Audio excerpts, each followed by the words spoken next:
we're in heaven, we're not going to have to talk or text. We're just gonna talk spirit to spirit, and we're just gonna understand things. And I think you probably have experienced that when you have someone that is a close friend like Carol. For me, we just understand each other. We have a history together, so our spirits understand each other. And I hope and pray that tonight that's what happens here. That what I say to you invites the Spirit to talk to you. Not that I am saying something to you that's for you, but the Spirit knows you, knows your worries, knows your fears, knows your anxieties. So I love a Chinese folktale that I think of it often because it's one of those stories that I like to learn by analogies and symbolism and folktales. When I have things like that, they stick in my mind, and then they help me apply those principles in a way, which is probably why I write books that tell stories, because I love that we learn from each other's story. So there was a Chinese man that loved his son, and they enjoyed spending tons of time together horseback riding. And you may have heard this folktale, but they would go out for hours, and they took good care of their horses. And all of the townspeople admired their relationship and the closeness that they shared. And then one day, the stable boy left the stable door open to this man's beloved horse, and the horse escaped and took off and disappeared. And all the townspeople gathered around him and were so sad for him, and they were just like, and I'm sure with the loss that you've experienced, you've heard it over and over, I'm so sorry. And the townspeople kept saying, I'm so sorry about your loss. And he kept saying in wisdom, it's just news. And weeks passed by, and all of a sudden one day, the horse returned. But this time the horse came back with a beautiful white mare. Now this mare wasn't like any other white horse. This mare was of royal blood and prized. And the whole town rejoiced that the return of this horse had also brought a mare. So the townspeople gathered around this man and celebrated with him. And they kept saying to him, oh, you have such good luck. Look at that. Your horse has returned, and this time has come back with this white mare. And in wisdom, this Chinese father said, it's just news. As the days passed on, his son was out riding one of the horses, and the horse bucked the son, and the son's leg was broken so severely that the doctor said for the rest of his life he would limp. And once again, the townspeople gathered around this father, and they said, oh, we are so sorry that your oldest, most brave, intelligent, wonderful son is now disabled and crippled. And in wisdom, this father said, it's just news. But all the townspeople kept apologizing for this horrible luck that had befallen this father. Until one day that an army came into town, and there was a great war starting, and they were drafting all of the young men in the town to fight, except for this Chinese father's son who had a disability. The army didn't want him. And the townspeople rejoiced once again that he had such great luck. And once again in wisdom, the Chinese father said, it's just news. I love that folktale because it reminds me often that whatever I'm reacting to in the moment is just news. I don't really know yet if it's good news or if it's bad news. But in my faith, I've come to know that all news is good news, even the bad news. So tonight, I wanted to share some thoughts with you on how we can take what some of us see as tests and how those tests can become testimonies. And I like to have acronyms and things that help me remember. So tonight, we're going to talk about 4 T's in turning your tests into testimonies. So the first one reminds me of the story of the Jaredites. I love this story. What we hear from the brother Jared, Mahonai Moriankmer, is that he goes up onto the hill and the father says to him, I want you to build ships, but they are going to be curious workmanship, which is code for there's no Pinterest pattern. Right. It was a warning to Mahonai that everyone's going to make fun of you because you're going to build a boat nobody's seen before. And we know that they were strange looking ships, right? They were so shaped that there had to be a plug at the top and the bottom, and the people within these boats weren't going to always know which was the top and the bottom, because the scriptures say if you took out the plug and water came in, you knew you were upside down, right? So that was code for this is going to be a wild ride, right? But the Lord said to the brother of Jared, I want you to build boats of curious workmanship that will be what? Do you remember? Tied like a dish. Tight like a dish was also a warning from the Lord. He was saying to the brother of Jared, you're going to get on these boats and you're not going to have a cruise ship, pineapple drink, sitting by the pool kind of experience. I'm going to send some storms. And those storms are going to move that ship along to the promised land. If it had been a comfort cruise, you know, where there was a lot of sunbathing and shuffleboard playing, we would have some skeletons floating out on the ocean still, right? They would still be there. They would have never arrived. Those storms must have been challenging because, you know, I would just say that when my son was home, if he didn't put his dirty socks in the dirty clothes, the whole room, and sometimes the basement would smell like him. Can you imagine people trapped into an enclosed space where you had to take out a little plug to get air? What the smells must have been like on those ships. And the time together. I mean, we can love each other, but sometimes in close quarters, even the people we love the most annoy us, right?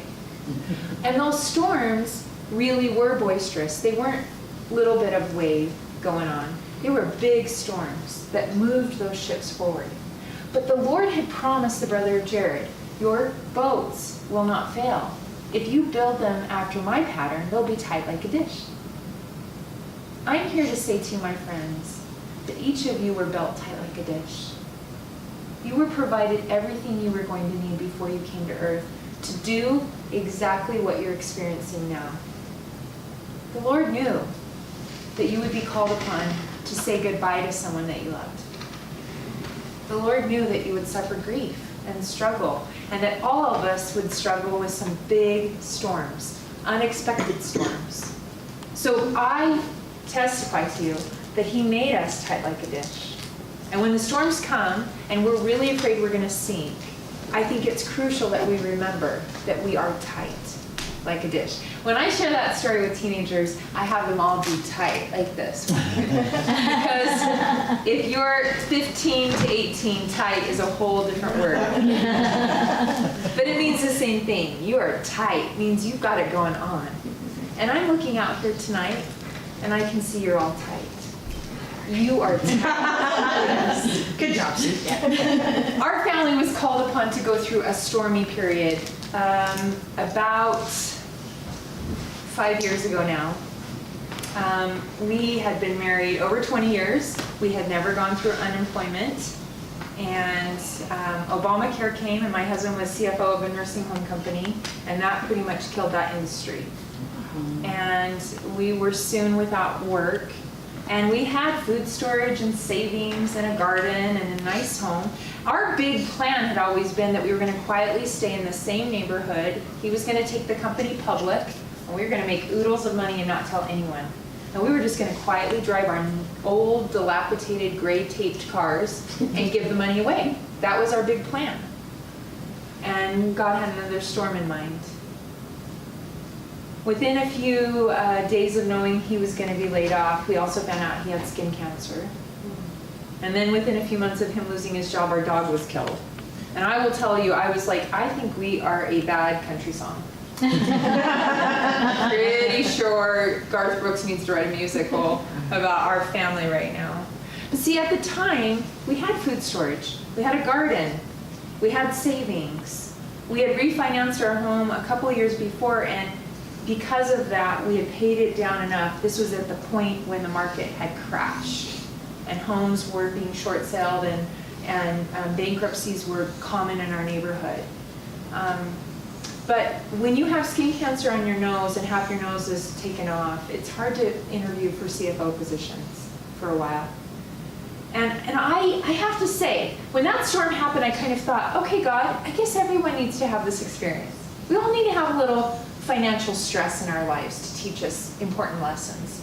So I tried to just kind of embrace it. And ironically, before this period of time, God had been prompting me to write my first book.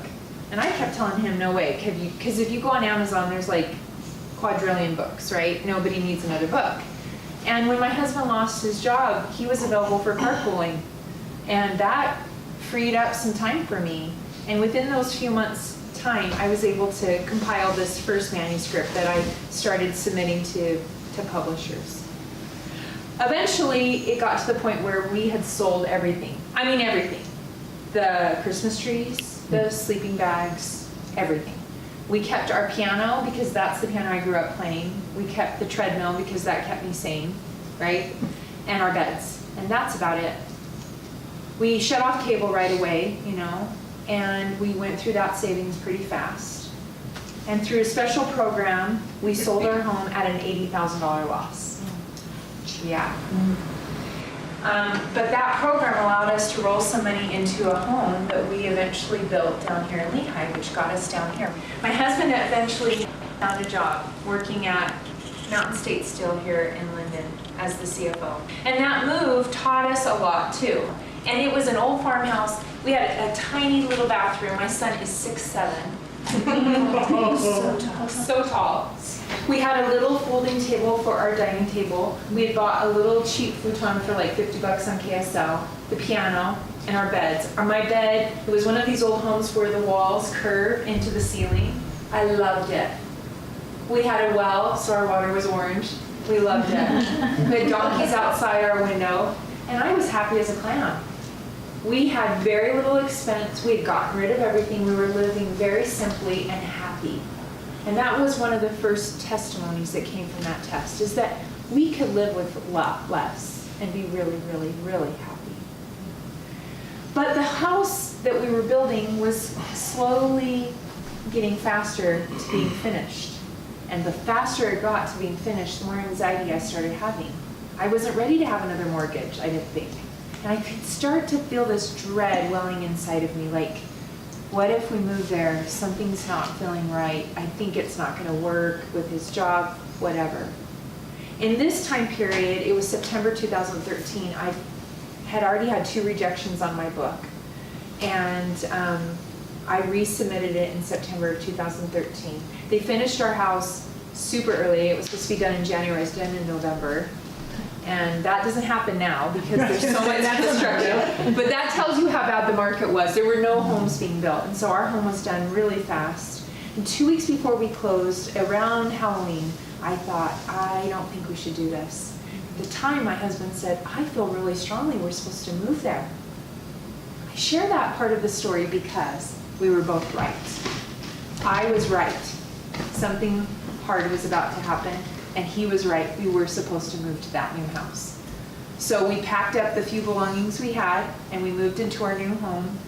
And I remember when the high priest group leader came over to visit, he sat down on our little futon with our 2 folding chairs, and he said, so do we need to go help you get stuff out of storage? Nope. This is it. Okay.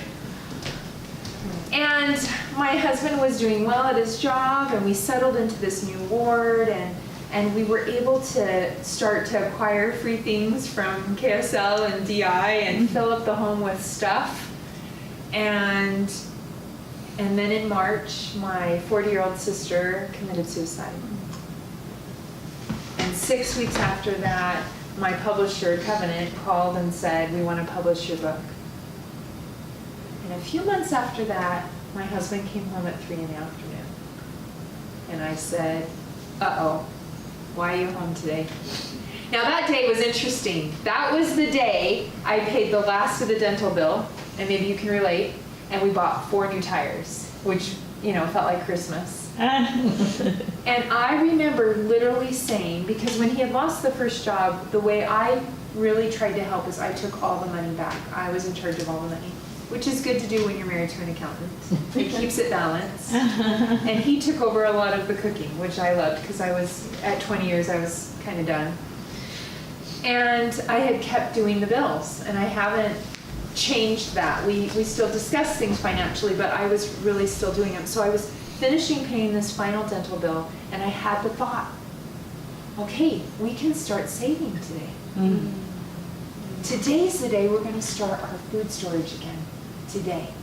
I think we're out of the hole from losing $80,000, selling everything, and taking a new job that was less than what we had been making, right? And he came home at 3. He had been laid off again. This was a different layoff. This was a layoff with no food storage and no savings and no garden and nothing to sell because we hadn't really started buying much. And what we had gotten, no one would have wanted to buy. And I could see a heartbreak in him. And both of us kind of looked at each other and thought, what did we not learn the first time? We both got priesthood blessings that night. And in the blessing we were told, every need would be met, which is code for, you're going to have to receive. Now, I love to give. Receiving is a whole nother muscle, right? And if you've experienced loss, which you all have, you understand what an uncomfortable feeling that can be at times. But I'm here to testify to you that for that next 6 months, to a week before unemployment ended, a week, literally every need was met. I can testify of times where we had no gas in the car. And I would go to the mailbox and an old college roommate would have sent a gift card in the mail that day. I had at least 4 times where people stuffed cash into our door frame. None of that happened in the first job loss. Why? Because the Lord knew we had savings. We had food storage. I'm very proud of the humility of my spouse because he took it upon himself to go get the food order from the storehouse. One day he came home with that, and if you've ever had help from the church with food, you know what a chore that can be because it is a beautiful experience to have missionaries help you through shopping, but you get 2 weeks worth, sometimes more, and he would heft all of that. And he came home one day and he said, you won't believe what missionary helped me at the storehouse today. And I said, who? And it was his boss who had just laid him off's mother. I will tell you that he did get a job, half of what he was making. For a year, we were now underemployed, which is sometimes harder than being unemployed, right? Because everyone thinks you have a job. And yet inside, we were dying, spiritually, socially, emotionally, and mentally. And we had cut everything down to the point where the only thing left to go was to move and sell the house. This house that we hadn't even put a yard in yet because we had not been there very long. From that point, one day, after so many times fasting, I had fasted, we had fasted so many times. Our family had fasted. I fasted, and one day the thought came, call a member of the stake presidency. That was it. And I thought, well, he's very busy. I don't want to do that. And the feeling wouldn't go away. Finally, I heard one day in my scripture time and prayer time, the Spirit said, you fasted. I told you, you haven't done it. And I was like, okay. So I called the executive secretary and I said, I really don't know why I'm supposed to have an appointment with President Belknap, but could you schedule one for me? Because I fasted and the Spirit said to, and my stake knows I'm crazy. And so the executive secretary put me on the schedule. We walked into President Belknap's office and we sat down. He says, why are you here? And I said, I don't really know, except I have a really trusting husband and I fasted. And the Spirit said, he goes, okay. And I said, well, we're underemployed. I'll fast forward a little. From that meeting, we wrote down what our expenditures were, and he looked at us and said, how are you surviving? I said, we're not. He said, I've seen this happen a million times. People that are good, covenant-keeping, trying to do their part, and they're drowning. This is when you get to go to the Lord and come up with a new plan. So we did. We came up with a plan. God, we need a job that makes more. And I was still busy writing books, which is wonderful, but it's not what everyone thinks it is. And within a few months, that 6-month plan with God was 3 months cut in half. And my husband had a new job offer. I share all of that for one reason. I remember thinking during that time, The job that my husband has now had been offered for much less the year before. That company had to wait another year to come back to him. And where he's working now, and what we went through in those other job losses, taught me how tight we were as a family. It taught me that I could go without, but it also taught me that I could receive. And that, for me, was the bigger lesson needed. The Lord wasn't trying to say to me, I'm trying to punish you or make your life harder. I want you to learn what it's like to receive. And when my husband went to that storehouse that day and humbly received from his previous boss's mother, and in humility received that, when we learned some self-reliance skills that we hadn't learned before, and more than anything, when I watched my children go without and never complain, that was such a gift. Today, that 6'7" boy is in Zimbabwe, serving the mission. He's very obvious there, by the way. He's very blonde and very tall. And he lives with people that literally eat dirt for the minerals. He goes without electricity. He doesn't often have a toilet.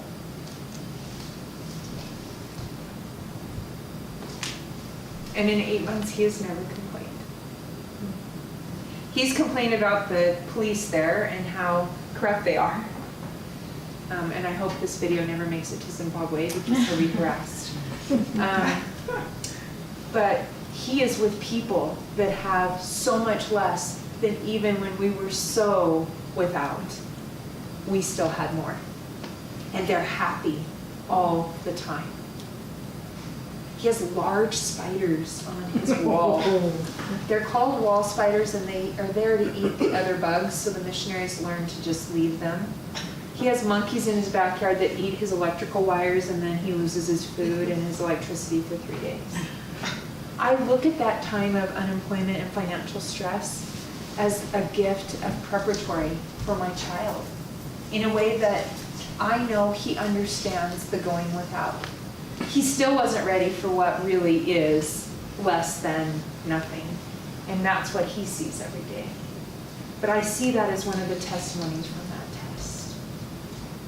I also know that Heavenly Father was never going to let us sink, even though the storms felt like they went on way longer and they were way more severe than I wanted them to be. And often I remember saying to God, I will do whatever you want me to do, to learn whatever you want me to learn, but please help us find a way. And often I felt like I said those prayers and there was no answer. It was only in the looking back. And I wonder if that's how the Jaredites felt when they finally stepped on dry land and they thought, whew, I'm done with those people and those smelly socks, right? I finally arrived, and they're surprised. Were they surprised? Were they even sure that those boats were really going to make it? Because they were, of course, not like anyone had done on Pinterest before. Were they stressed the whole time that Mohanrai Moriyankumar had been crazy to build them the way he had? Did they know they were moving forward? Because I think sometimes when you're in the middle of a storm, you don't know. You're making progress. You feel like you're just seasick all the time. And kind of smelly. So, the first T is what? You're tight, like a dish. The next thing I wanted to share with you is one of my favorite scripture stories. It's the woman that has the issue of blood. 13 years. And we read in the scriptures that she used every dollar, she talked to every doctor, she did everything she could. She didn't get better. Now in Jewish culture, if you were a Hebrew woman bleeding monthly, guess what you get? A week off. No one wants to talk to you, no one's supposed to touch you. Where did that tradition go? Right? You see the women in here delayed for a minute, right? A week of no cooking, no touching, nobody's hanging on you because you're in your time, your period of rest. No pun intended. But think about what it would be like for 13 years to have an issue with blood. I believe for her, the challenge and test of that was the isolation. For those of you that maybe had a spouse that was chronically ill, you can understand that feeling. I know that Carol went through that, where it looked like everyone else was out living, right? And this woman with the issue of blood had to be sequestered and away. And then we know the story. She comes to the city to touch the robe of the Savior, this Jesus who had had some miracles spread around town. What we don't always remember about the story is right before this story was another story happening, and that was Jairus. Jairus had a daughter that was sick, and he also had approached the Savior and said, "Can you please come to my daughter? She's sick. I need you to heal her." And the Savior agreed. But on the way, he's going through this very busy town. And on the way, he stops because he feels a woman touch his robe. He stops and pauses, and he converses with her. And he tells her, because of your faith, you are now whole. You know what I love about that story is she had stayed in the game for 13 years. Yes, in that moment there was complete healing, but I believe there was healing for every doctor she talked to, every new oil she tried, every new herb she tried. Whatever she had done for 13 years kept her there and was a sense of healing. But the ultimate healing came that day on the road. When in faith, how did she say, I'm going to try one more thing? If your spouse has been ill before they had passed, you understand one more doctor's appointment, one more trying, one more effort.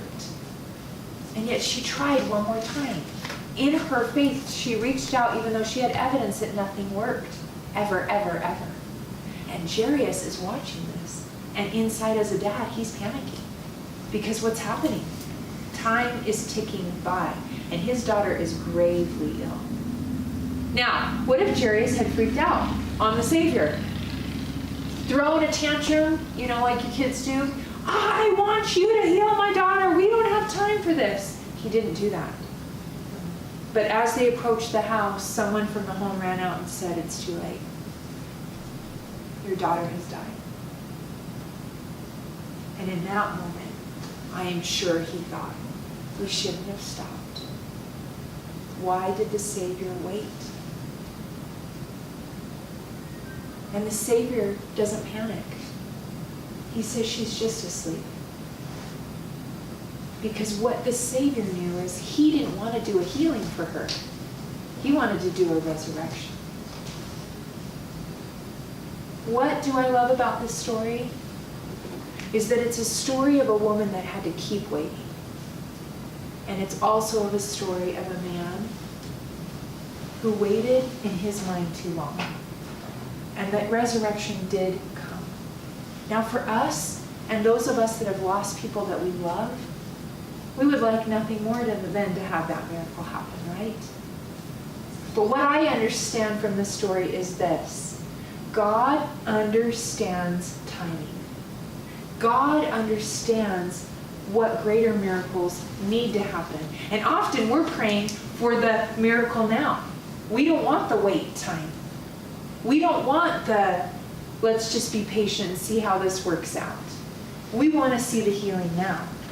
And when we don't see the healing happening for us, the hardest challenge is we see it happening for other people. We see other people's spouses getting better. I think of Emma Smith, who watched her babies die time after time again, while the prophet, her husband, healed other babies that lived. What faith it must have taken for her to not grow bitter. What faith it must have taken for her to trust in God's timing. I've mentioned a little bit about my first book. What I didn't mention is that those first 2 rejections were to the point where I almost gave up. I think God just wanted me to have the experience of writing a book. He didn't really want me to publish a book. And I have a friend, Richard Paul Evans, and maybe some of you have read his wonderful books, but he had one of the original manuscripts of the first version of the first book. And he happened right after the second rejection letter to contact me and say, this is really good, don't give up. And I love that. I love how God gives us just those little bridges when we're about to give up. And I think the 13 years for that woman with the issue of blood, she must have had bridges. Friends that came and said, keep trying. Or maybe she got better for just a little bit and it never went completely away. We don't know what her issue was. But for me, that's what happened. And then one day, as I've shared with you in September of 2013, I had a friend say, I know an editor at Covenant. You might want to submit to her. See, each time I got a rejection letter, which 2 times isn't very glamorous. You know, it's much better when you hear an author say, I had 47 rejection letters and now I'm J.K. Rowling and I wrote Harry Potter. Not my story. But I remember going to the Lord multiple times saying, did I hear you right? Did you really want me to write this book? Because this isn't really working out and not fun. And when you submit to a publisher, it takes about 9 months sometimes to hear back. So it's a long process. It's like giving birth and then having someone say, no, you don't get a baby, right? If I had gone to God each of those times and he had told me what the real story was, which was this: my sister had not taken her life yet. The truth of the whole thing was her suicide needed to be in this book, and it hadn't happened yet. What would I have done with that answer in prayer? What would I have said to him if he said, yes, you're going to publish. Please trust me, child. But guess what? Meg has to die first. In his wisdom, all he would say to me is, yes, you heard me correctly. Yes, you heard me correctly. Now, my sister loved that I had written a book. She wanted it published more than anyone. So the minute she passed, I know she started working on the other side. I will say this about suicide. No matter where I speak, no matter what I speak about, I bring up this topic because statistically speaking, it's on the rise. 5th highest to 4th highest, we swap in Utah sometimes. And I will say that for me, her death came in a way that shattered part of my soul. I had lost another sister. I had had a chronic illness for many, many years. Eric and I shared that. Many common medicines. I had gone through financial struggles, as I've shared with you, and I had gone through a divorce with my parents. Mental illness in my home was not an uncommon thing. But there was something about her death that changed me. She felt like my child more than my sister, because I'm the oldest, and oldest are in charge of the universe. Who else is oldest in Germany, right? So I will tell you that for me that day, there was something inside of me that made me think, what did I miss? See, suicide is a different kind of grief in some ways, because it is the kind of death that makes you question.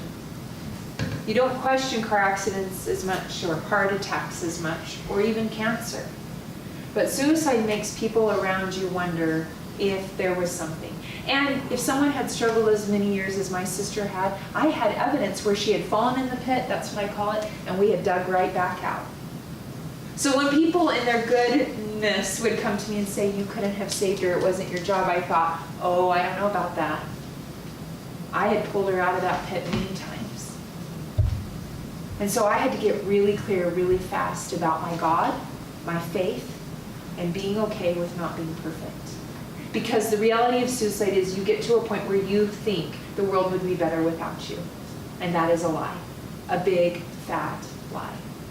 And it comes from the liar himself, who doesn't have a body. So he works really hard to attack the things he doesn't have. He doesn't have a family. He doesn't have a body. He never gets to eat Reese's peanut butter cups. Pretty sure that's why he's grumpy. And I would tell you, I would give anything to have my sister back. I knew pretty much everything about her. I knew her good parts and her bad parts. She could play basketball, and she could play the drums, and she loved dance parties. I love to clean, her not so much. I can't dribble a basketball to save my life, but I love dance parties too. So at her funeral, we had the church. So what do you think we did? We got a DJ. We had a dance party. Suicide is about someone's choice that they make at one moment It doesn't mean it represents all of their choices, but it's a choice that changes all choices. So when I speak, I always share this one message: stay in your body. I had a new understanding of what grief feels like. I have a new understanding of what it feels like to feel that thick fog of grief. I didn't even realize that grief really seeped into every part of your life and soul until a year had passed. And then almost a 2-year mark. And then I could look back. And then I thought, wow, that was a lot of grief going on there. I had to be okay pretty fast with the fact that I knew her broken parts, and I knew my broken parts, and I want my broken parts gone. And I've got to be okay that they're not necessarily going to go away soon. So for me, the testimony from that test was this. Elder Holland says it better than me. Some blessings come soon, some come late, and some don't come until heaven. But for those who embrace the gospel of Jesus Christ, they come. If he's asking you to do it, he's already provided a way. But his timing is his brilliance. And so, when you're finding yourself in a place where you think nothing is changing, nothing is moving forward, and nothing is healing, I'm going to ask you to stay in the fight, like the woman with the issue of blood did, because your healing is coming. And everything you're trying is crucial. I have a friend that's a therapist. She works with a lot of people that are suicidal. She taught me something a few months ago that I want to share with you. She said, hope is not a feeling. Hope is a choice to try the next plan B. Don't you love that? I love that all we need to do to maintain hope is assume plan A is not going to work, right? And that plan B is there, and if that plan B doesn't work, we've got another plan B. And we will keep plan Bing it, and plan Bing it, and plan Bing it, like the woman with the issue of blood. Don't panic. Because maybe the healing you're asking for is really intended to become a resurrection. Maybe God has a much bigger miracle plan. So you just stay in the game. So the next T, first you're tight, second, timing. Trust in God's timing. So I love the story of the 2000 Stripling Warriors, probably because I'm a missionary mom. And the minute your kids grab those suitcases and walk into the MTC, you're pretty much sure they're going to get killed. Am I the only one? Seriously. You turned around and walked away, and I went, I don't think you've done all that you need to do, and you don't even match your socks. So how are you going to live in Africa? I don't really know how this is going to all work. But I will say this. I also felt such a gratitude because he worked really hard, my son did, to get on a mission. And for some children, that doesn't ever happen. So that moment was not one of these kids that graduated high school and in the MTC the next week. He had battled through some things. He had overcome some things. He had saved his money, not because his mom and dad told him to, but probably because one of the testimonies of that test, of financial, was that he wanted to have his mission be from his bank account. But I think about the women that said goodbye to their boys as they went off to fight with Helaman. See, we think those boys were big, strapping tan men with big muscles because that's what the painting shows, and that's not true. Because in 1828 or in 1820, if you pull up the dictionary, stripling, when Joseph Smith used that word, stripling doesn't mean big muscle guy that pumps iron at the gym. It is the age between when a boy is about to leave teenagehood and he's starting to become a man, which means he had zits all over his face.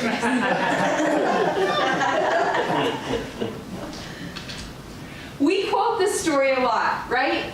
We talk about how these boys went off in faith because they didn't doubt. They knew God would not let them die because their mothers had taught them to not doubt. I've heard that story the whole 19 years I've been a mama. And in my head, I've always thought, man, those 2000 triplets are perfect moms. Family meeting every week, matching Easter dresses, right?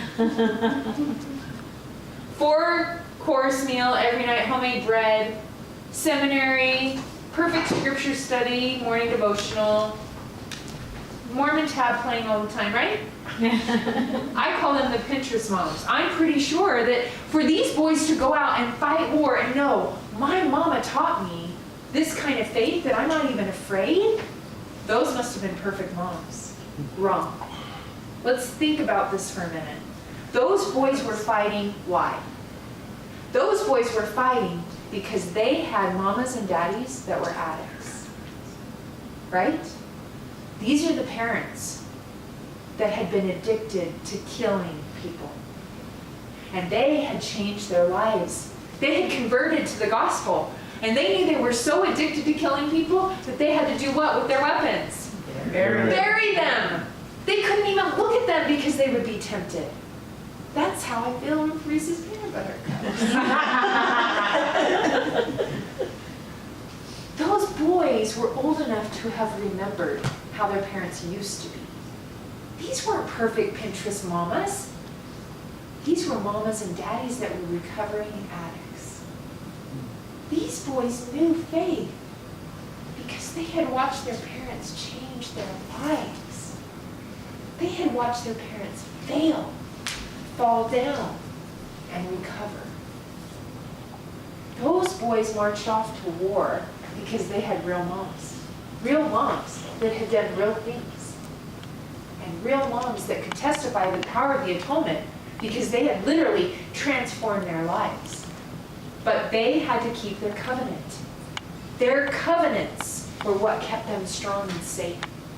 And so their boys said, we didn't make that promise because we don't have that addiction. So we're going to go off and fight. Let's fast forward the story. Did we lose any of those boys? None of them. But did they get hurt, some of them? Yes. I'm here to say to you that from that testimony that they had seen in their mamas, they were able to fight their own war. And if you have children that you feel you have lost, I'm here to say to you, you just have injured children. You don't have lost children. You have injured children that are trying to remember what they have seen in your faith, or what they are seeing in your faith now. Because maybe you are a mom or a dad that didn't always do it perfectly. And maybe you're afraid that because you messed up so much, they're messing up so much. I remember feeling some struggle with a 13-year-old boy. He was an awesome kid, but man, oh man, 13 to 15 almost put me in the grave. No one warned me. I was a 13-year-old girl. I already knew we were crazy, but I didn't know boys were crazy. He started a new school. He left his sweet little elementary school friends, and they all went to this junior high, big junior high. And at that big junior high, one kid in his group said, "You're not too cool anymore. You were cool in elementary school, but not cool for junior high. We're not going to be friends with you." So here my boy was, not 6'7" yet, but at a new school struggling because his friends weren't his friends.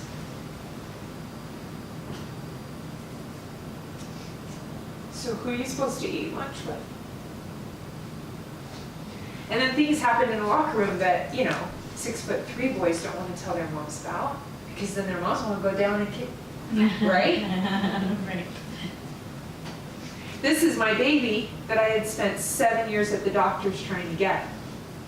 This was the baby that I was never supposed to have. So let me just tell you, he was fine at school, but he would come home and let it all out. And we were not happy at home. And one day, I was talking to a friend that lived further away, and she said, "I know about this private school in Pleasant Grove," and we were living in Davis County, "and you should look into it. Our friends go to there, and they have a distance ed homeschool program." And I thought, I don't even believe in homeschooling, and I'm a teacher. But the minute she said it, I could feel the Spirit say, "You need to make this choice." So I called my husband and said, you're gonna think I'm crazy, are you sitting down? And he said, okay. I said, I think we need to pull Cam out and put him in private school and do homeschooling. And he said, what? We met with our son that night and he agreed to it. And we changed directions. We did a plan B. We changed directions in a direction I didn't think was what we would ever have done. And for this child, that was the right choice. That child went to a new school. Eventually, after a year of homeschooling, he went to the school. And that's why when we moved finally down to Utah County, it was a blessing, because we weren't driving from Davis County anymore. He ended up becoming student body president. And what do you think his platform was? There will be no bullying in this school. And now I watch that boy transforming. Every area he serves in Africa is a different experience. Every companion's a different experience. And sometimes it's working great, and sometimes it's really hard.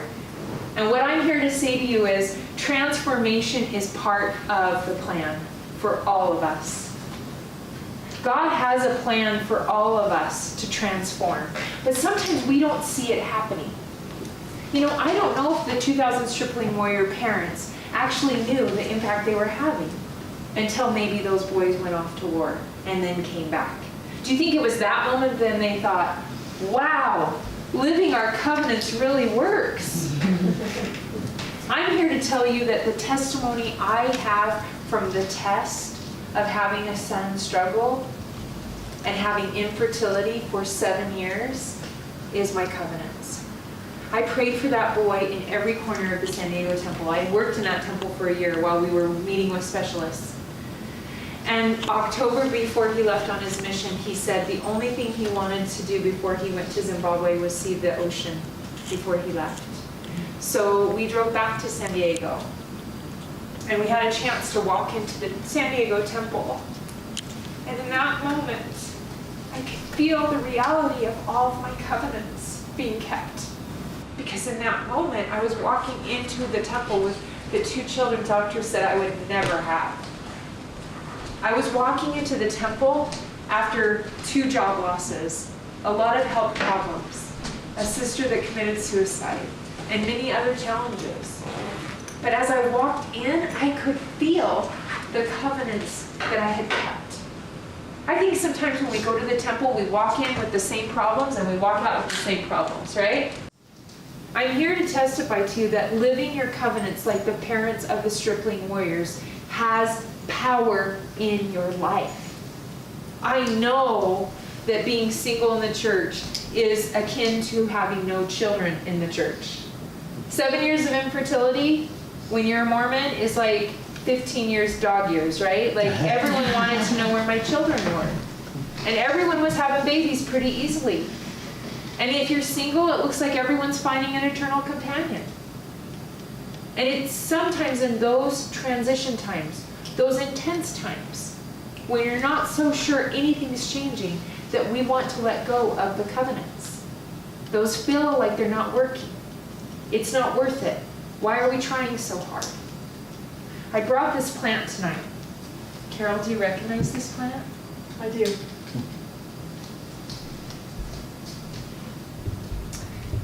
I spoke at Eric's funeral. And Carol sent me home with this little green plant in a basket. This is that little tiny green plant in a basket. It has been transpotted many times.